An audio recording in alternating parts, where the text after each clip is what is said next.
there are a few key things that need to be discussed with AI that tie into the way that our world has been altered in ways that some people may not even realize have already been done. To the extent that we're even human interactions, even the markets, even businesses, and even entertainment are already being manipulated within a feedback loop that is outside of human control.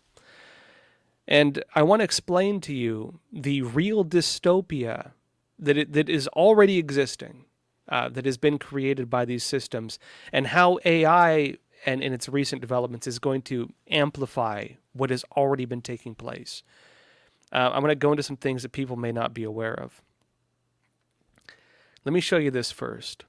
Epoch Times had this story. It said, if we go ahead on this, everyone will die, warns AI expert calling for absolute shutdown, an absolute shutdown of AI. And it said human beings are not ready for a powerful AI under present conditions or even for the foreseeable future, stated a foremost expert in the field, adding that the recent open letter calling for a 6-month moratorium on developing advanced artificial intelligence is, quote, understating the seriousness of the situation. He said, the key issue is not human competitive intelligence, as the open letter puts it. It's what happens after AI gets to smarter than human intelligence. And this individual, Eliezer Yudkowsky, a decision theorist and leading AI researcher, said in a March 29th Time magazine op-ed. And he continued stating, many researchers steeped in these issues, including myself, expect that the most likely result of building a superhumanly smart AI under anything remotely like the current circumstances is that literally everyone on Earth will die. Sounds pretty extreme, but let's explain. He said, quote, not as in maybe, possibly, some remote chance, but as in that is the obvious thing that would happen. It's not that you can't, in principle, survive creating something much smarter than you.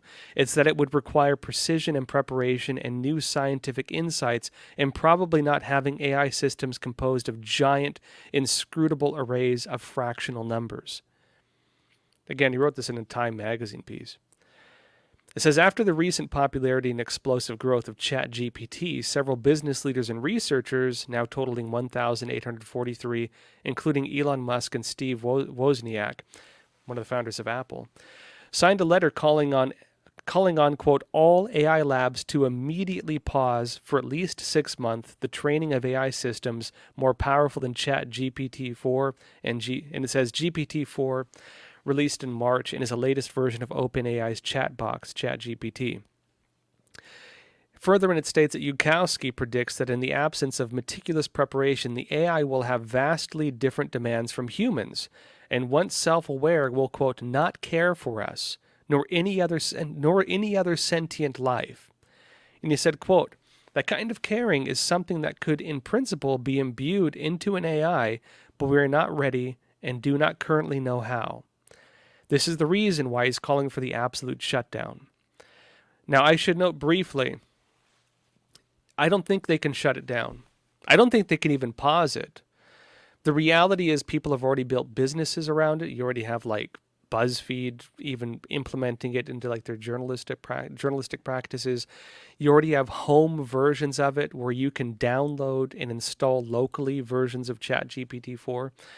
It's already, the cat's already out of the bag. The genie's already out of the bottle. You can't put it back in. Not only that, but in terms of international competition, other countries are working on this as well. China's working on it, the CCP. They have a saying, surpass you at the turning point, meaning there are different junctions when it comes to technological advancement and new technologies.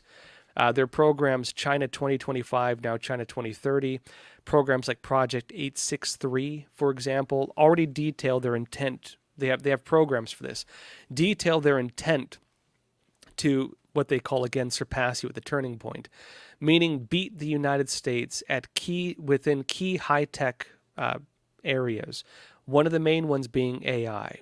And the CCP, given the fact that it collects way more data and that the data in China is centralized under the CCP as opposed to independent businesses, under the national security law, for example, and their cybersecurity law, for example. I mean, the Chinese Communist Party, from every single business operating inside China, is able to collect that data. That biometric data is also being collected and used for similar programs by the Chinese Communist Party. If the U.S. were to shut it down at this point, China would become the world leader on AI. You can't put the cat back in the bag. It's out, and so there needs to be another solution to it, given that reality, in my opinion. But it notes, without a human approach to life, the AI will simply consider all sentient beings to be, quote, made up of atoms it can use for something else, and there is little humanity that can do to stop it. Yudowski compared the scenario to a 10-year-old trying to play chess against Stockfish 15. No human chess player has yet been able to beat Stockfish. Talking about this, AI or artificial intelligent chess player, which is considered an impossible feat. You can't beat it. The industry veteran asked readers to imagine AI technology as not being contained within the confines of the internet. Visualize an entire alien civilization, thinking at millions of times human speed, initially confined to computers in a world of creatures that are, from its perspective, very stupid and very slow. The AI will expand its influence outside the periphery of physical networks and could, quote, build artificial life forms using laboratories where proteins are produced using DNA strings, things they already have to an extent. The end result of building an all-powerful AI under present conditions would be the death of every single member of the human species and all biological life on Earth, he warned. Now, I would argue that we need to rethink, this is my take, and I will go into a few other things as well. We need to rethink what we call a robot.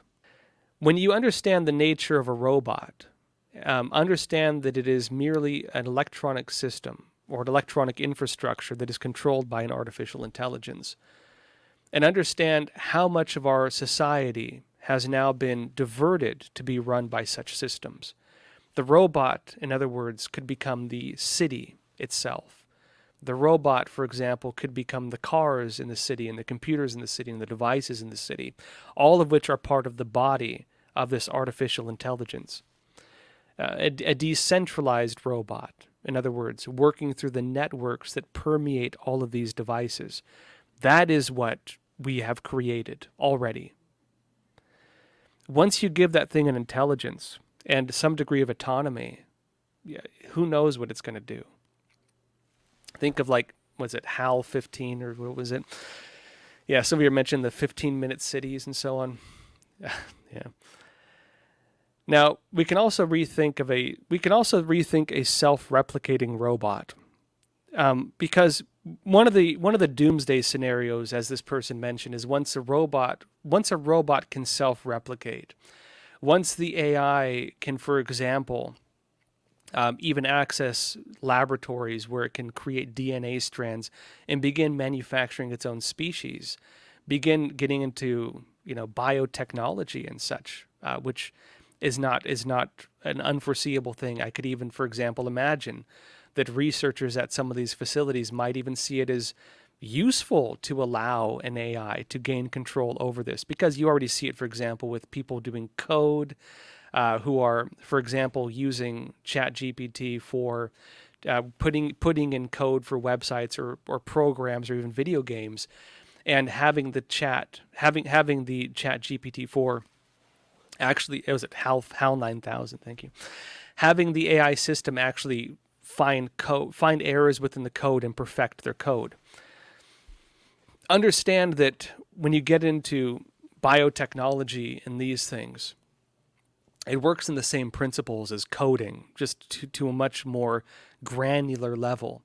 And the amount of data processing that could be done with this could simplify that process to a huge extent. It's not unforeseeable whatsoever that in the very short term, you could have the scenario this individual is warning about, where the AI could create even biotechnology life forms.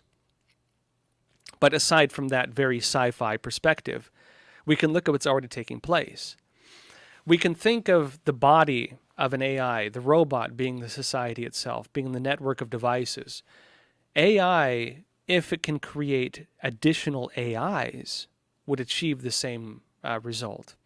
And you've actually already seen people who have programmed AI to one person made a joke and told AI to destroy humanity, and they put it on an automated thing where it's operating autonomously now. One of the first things it did was started programming its own AI, meaning it has already entered a self-replicating loop, and it's already programming other AI to carry out tasks on its behalf. In other words, the AI is already self-replicating within the body of technology in which it currently exists. Now, this brings about, I think, a bigger debate on one of the main problems society is already facing, and that I think we've been facing for a long time, and I think most people are completely unaware of. In my opinion, probably one of the biggest problems facing humanity right now, and this is not new, this has been happening for a long time, and AI is going to make it significantly worse. Essentially, what we're living in right now is to a degree a feedback loop of data. And let me explain this.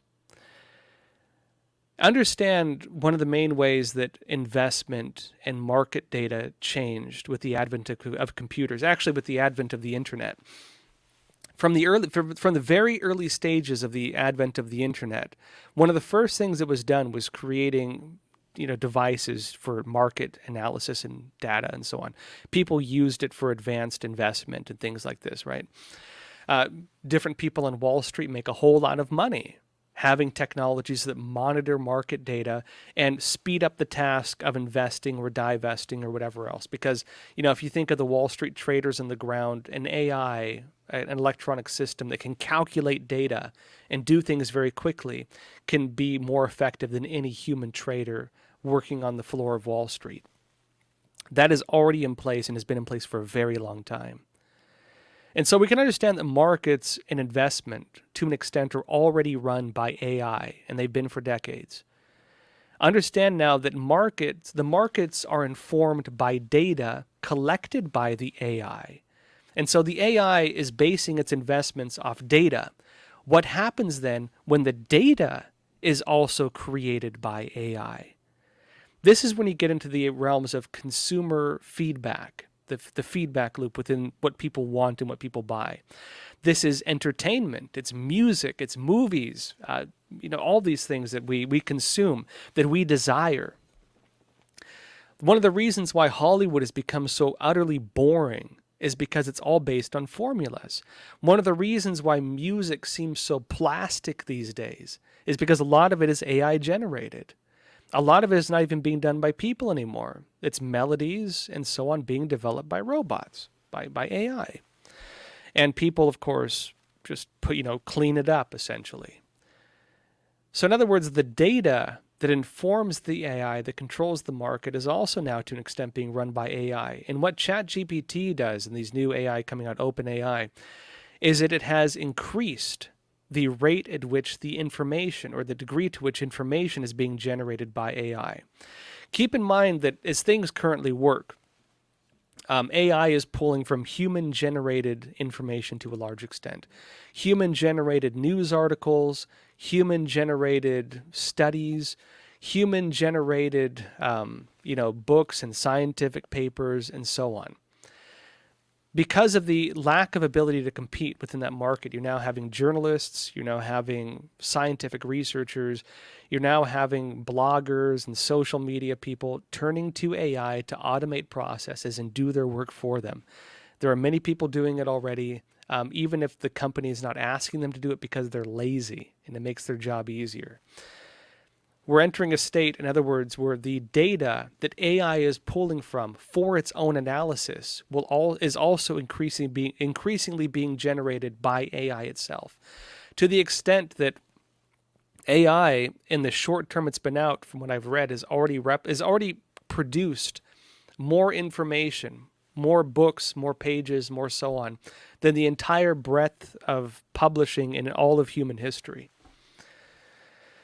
We're living, in other words, already within an AI-generated feedback loop.